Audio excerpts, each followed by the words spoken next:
বর্তমানে বাংলাদেশে budget segment phone বলতে আমি রিয়েলমিকেই অফার করব, কারণ প্রায় জুস জুস অফার দেয় তারা কম প্রাইসে। আর বাংলাদেশে রিসেন্টলি লঞ্চ হয়েছে রিয়েলমি 6i, যেটা নিয়ে প্রচুর সমালোচনা চলতেছে। অ্যান্ড এটার ফোনটার অফিসিয়াল প্রাইস ধরা হয়েছে 16,999 টাকা, মানে 17,000 টাকা।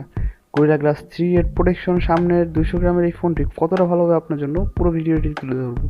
আপনি যদি আমার চ্যানেলে নতুন হয়ে থাকেন তো প্লিজ চ্যানেল সাবস্ক্রাইব করেন, তারপর পুরো ভিডিওটি দেখেন।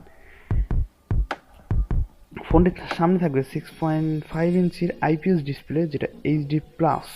সমস্যা আছে একটু এইখানেই, যদি ইউটিউবে 720 পিক্সেলের উপর ভিডিও দেখে অভ্যস্ত তাইলে ভাই ফোনটি আপনার জন্য না। আর যদি মোটামুটি গেমিং আর এইচডি প্লাস নিয়ে শান্তিতে থাকতে পারেন তাহলে ফোনটি আপনার জন্য।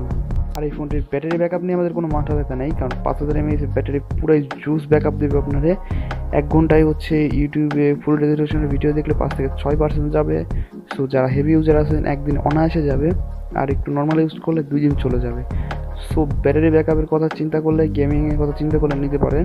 পারফরমেন্স হিসেবে থাকবে পারফরমেন্স সেক্টরে থাকবে মিডিয়াটেকের প্রসেসর G80, যেটা 4 জিবি র্যাম আর 128 জিবির সাথে থাকবে।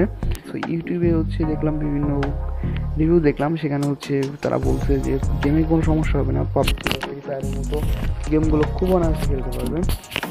আর পিছনে থাকবে কোয়াইট ক্যামেরা, যেটা মেইন ক্যামেরা 48 মেগাপিক্সেল f1.8 আর 2 মেগাপিক্সেলের depth sensor, 8 megapixel ultra wide camera, আর 2 মেগাপিক্সেলের মাইক্রো লেন্স, আর সামনে থাকবে 16 মেগাপিক্সেলের সেলফি ক্যামেরা।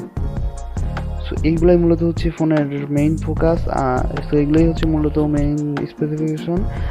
আর মোটামুটি যদি গেমিং ডিভাইস চান 17,000 টাকার মধ্যে, সাথে ব্যাটারি ব্যাকআপ ভালো, তো এই ফোনটি দেখতে পারেন। আর যারা ইউটিউবে ভিডিও দেখে বেশি অভ্যস্ত তাদের জন্য বলবো এই ফুল এইচডি প্লাসের কোনো ফোন দেখেন, কারণ এখানে এইচডি প্লাস শুধু ব্যবহার করা হয়েছে ডিসপ্লেতে।